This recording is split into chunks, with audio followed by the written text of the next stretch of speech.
Hello students, in this video we shall discuss parallel combination of capacitors। अभी हमने इससे पहले वाले वीडियो में सीरीज कॉम्बिनेशन ऑफ कैपेसिटर्स की बात की थी और सीरीज कॉम्बिनेशन में हमने ये पता किया कि यदि डिफरेंट कैपेसिटर्स को सीरीज में जोड़ दिया जाए तो जो टोटल कैपेसिटेंस होगा, इफेक्टिव कैपेसिटेंस होगा, वो डिक्रीज हो जाता है।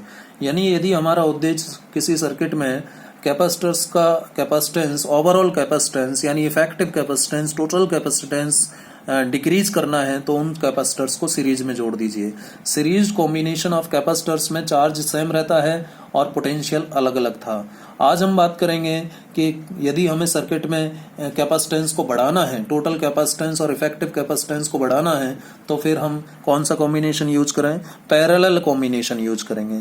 पैरेलल कॉम्बिनेशन के जरिए हम इंक्रीज कर सकते हैं क्या? इफेक्टिव कैपेसिटेंस यानी टोटल कैपेसिटेंस को इंक्रीज कर सकते हैं, यानी मैक्सिमाइज कर सकते हैं। किसको? इफेक्टिव और टोटल और resultant capacitance of an electrical और इलेक्ट्रॉनिक सर्किट। ठीक है। अब यदि हमारा उद्देश्य मैक्सिमाइज करना है, कैपेसिटेंस को बढ़ाना है, तो हम क्या करेंगे? कैपेसिटर्स को पैरेलल में जोड़ेंगे। पैरेलल कॉम्बिनेशन में जैसे कि सीरीज कॉम्बिनेशन में चार्ज सेम था, पोटेंशियल डिफरेंस था, यहाँ उल्टा होगा, यहाँ चार्ज डिफरेंट होगा और पोटेंशियल सेम होगा। ये की पॉइंट्स हैं, ये ध्यान रखना है। Stored charge on each capacitor will be different, किसमें? पैरेलल कॉम्बिनेशन में। और potential across all capacitors will be same. ठीक है, ये बात हमने की थी। अब हम बात करेंगे, हमने ये तो जान लिया कि पैरेलल कॉम्बिनेशन की हेल्प से हम इफेक्टिव और टोटल कैपेसिटेंस को इंक्रीज कर सकते हैं, मैक्सिमाइज कर सकते हैं। लेकिन अब प्रश्न खड़ा होता है कि पैरेलल कॉम्बिनेशन में जोड़े कैसे? जैसे कि हमने सीरीज कॉम्बिनेशन सीखा था। सीरीज कॉम्बिनेशन में जोड़ने के लिए हमने क्या किया था? एक कैपेसिटर की नेगेटिवली चार्ज प्लेट को दूसरे कैपेसिटर की पॉजिटिवली चार्ज प्लेट से जोड़ा था। ठीक है, वैसे ही यहाँ पर पैरेलल कॉम्बिनेशन है तो मैं वही n कैपेसिटर्स ले लेता हूँ। ये फर्स्ट कैपेसिटर है मेरा, ये फर्स्ट कैपेसिटर है और इसका कैपेसिटेंस C1 है मान लीजिए। ये इसकी पॉजिटिवली चार्ज प्लेट है और ये इसकी नेगेटिवली चार्ज प्लेट है। ये फर्स्ट कैपेसिटर है, ठीक है, कैपेसिटर 1 नाम दे दिया इसको। और ये सेकंड कैपेसिटर है, ये सेकंड कैपेसिटर, ये थर्ड कैपेसिटर। सिमिलरली मेरे पास कितने कैपेसिटर्स हैं? Small n number of capacitors हैं। कितने कैपेसिटर्स हैं? Small n number of capacitors हैं। और ये nth कैपेसिटर है जिसकी कैपेसिटेंस कितनी होगी? Cn होगी। ठीक है, ये थर्ड कैपेसिटर था, इसकी ये पॉजिटिवली चार्ज प्लेट, ये नेगेटिवली चार्ज प्लेट। ये सेकंड कैपेसिटर था, इसकी ये पॉजिटिवली चार्ज प्लेट, ये नेगेटिवली चार्ज प्लेट। इसकी कैपेसिटेंस C2, इसकी कैपेसिटेंस C3 और nth की Cn थी। यदि डिफरेंट कैपेसिटर्स की पॉजिटिवली चार्ज प्लेट्स को एक साथ जोड़ दिया जाए, पॉजिटिवली चार्ज प्लेट को एक साथ जोड़ दिया जाए, ये देखिए पॉजिटिवली चार्ज प्लेट को एक साथ जोड़ दिया जाए और नेगेटिवली चार्ज प्लेट्स को एक साथ जोड़ दिया जाए, तो ये कॉम्बिनेशन कहलाएगा पैरेलल कॉम्बिनेशन। तो मैं सभी कैपेसिटर्स की नेगेटिवली चार्ज प्लेट को एक साथ जोड़ दिया हूँ और जो नेगेटिवली चार्ज प्लेट्स हैं उनको एक साथ जोड़ दिया है, तो इस टाइप का कॉम्बिनेशन पैरेलल कॉम्बिनेशन कहलाता है। ये पॉइंट ए मान लेता हूँ, ये पॉइंट बी मान लेता हूँ। अब इसमें करंट फ्लो करना है तो मैं यहाँ एक ए और बी के बीच पोटेंशियल डिफरेंस क्रिएट करने के लिए बैटरी जोड़ देता हूँ और इस बैटरी का पॉजिटिव ए से जोड़ा, यानी ए हो जाएगा किस पर? हाई पोटेंशियल पर, हाई पोटेंशियल होगा यहाँ पर। ठीक है, और बी पर, बी नेगेटिव से जुड़ेगा, इसलिए बी पर क्या हो जाएगा? लो पोटेंशियल हो जाएगा। बी पर क्या है? Low potential.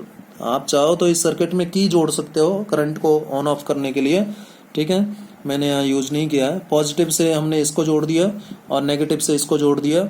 अब देखिए इस केस में क्या होगा? जो पोटेंशियल हमने अप्लाई किया है वो V है और सभी कैपेसिटर्स के अक्रॉस जो पोटेंशियल होगा वो कितना होगा? V होगा। सभी पैरेलल में है तो सभी के अक्रॉस पोटेंशियल तो V हो जाएगा, सभी के अक्रॉस पोटेंशियल V होगा, लेकिन चार्ज का वैल्यू अलग अलग होगा। फर्स्ट कैपेसिटर के पास जो स्टोर्ड चार्ज होगा वो Q1, ठीक है, सेकंड कैपेसिटर के पास जो स्टोर्ड चार्ज होगा Q2 और थर्ड कैपेसिटर के पास जो स्टोर्ड चार्ज होगा वो Q3 और nth कैपेसिटर के पास जो स्टोर्ड चार्ज होगा वो Qn होगा।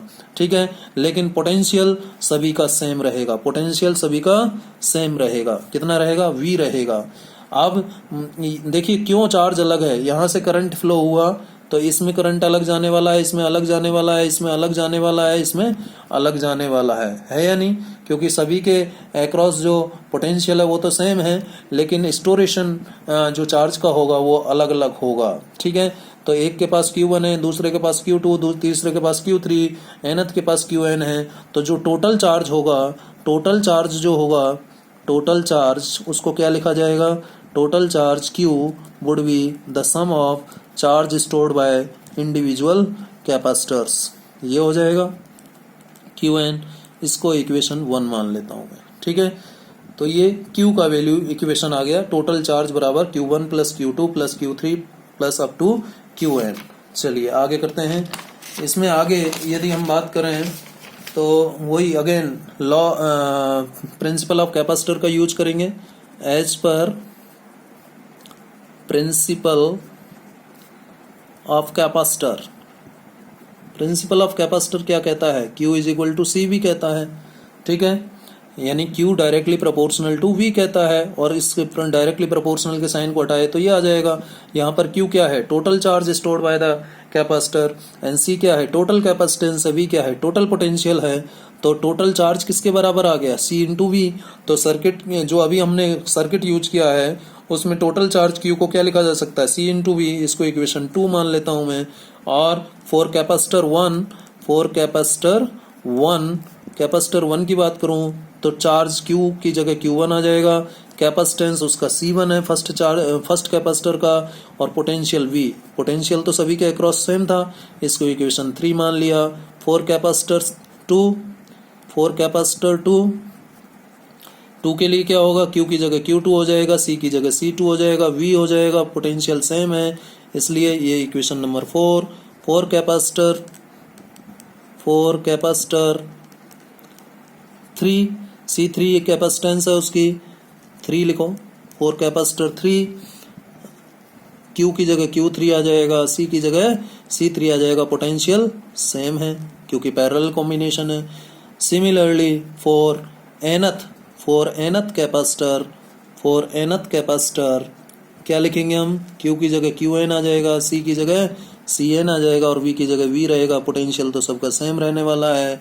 अब using equation 2, 3, 4, 5, 6, equation 1 may be rewritten as, equation 1 को क्या लिखा जाएगा?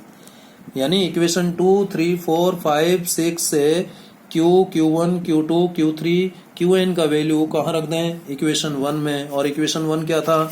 इक्वेशन 1 था हमारे पास Q is equal to Q1 plus Q2 plus Q3 up to Qn। तो इन सब का वैल्यू रखो। Q की जगह C इंटू V बराबर Q1 की जगह C1 into V plus Q2 की जगह C2 into V plus Q3 की जगह C3 into V plus up to Qn की जगह आ जाएगा Cn इंटू V। अब देखिए पोटेंशियल थ्रू आउट कैंसिल हो रहा है, तो C बराबर क्या आ गया? C बराबर आ गया C1 plus C2 plus C3 plus up to Cn। तो देखिए कैपेसिटेंस क्या हो रहा है? ऐड हो रहा है, तो बढ़ेगा या कम होगा?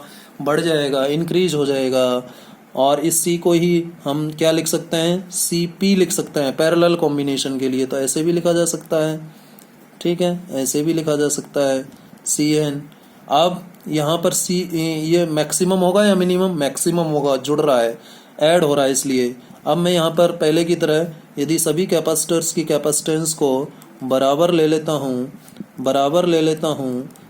किसके बराबर? C के बराबर मान लेता हूँ सभी की कैपेसिटेंस, तो Cp किसके बराबर हो जाएगा? C plus C plus C plus up two plus C, और ये क्या आ जाएगा? N इंटू C आ जाएगा या नहीं? और ये Cp कैसा होगा? ये Cp मैक्सिमम होगा। कैसा होगा? मैक्सिमम होगा। तो ये कैपेसिटेंस है, या तो ऐसे लिखो या फिर इस तरीके से लिख सकते हो। तो इसमें कैपेसिटेंस सीरीज कॉम्बिनेशन में क्या हो रहा है? बढ़ रहा है। अब एग्जांपल ले लें for two capacitors in series. 2 capacitors को सीरीज में जोड़ेंगे तो C इज इक्वल टू क्या आएगा? C1 plus C2। तो बढ़ेगा ना, ठीक है। तो ये पैरेलल कॉम्बिनेशन की बात हो गई। पैरेलल कॉम्बिनेशन में जो टोटल कैपेसिटेंस है, इफेक्टिव कैपेसिटेंस है, वो क्या हो जाएगा, इंक्रीज हो जाएगा। तो यदि हमारा उद्देश्य कैपेसिटेंस को बढ़ाना है तो हम डिफरेंट कैपेसिटर्स को पैरेलल कॉम्बिनेशन में जोड़ देते हैं। चलिए, ये बात हो गई parallel combination of capacitors. I think clear होगा सबको। आगे हम बात करते हैं, एक लास्ट डिस्कशन है,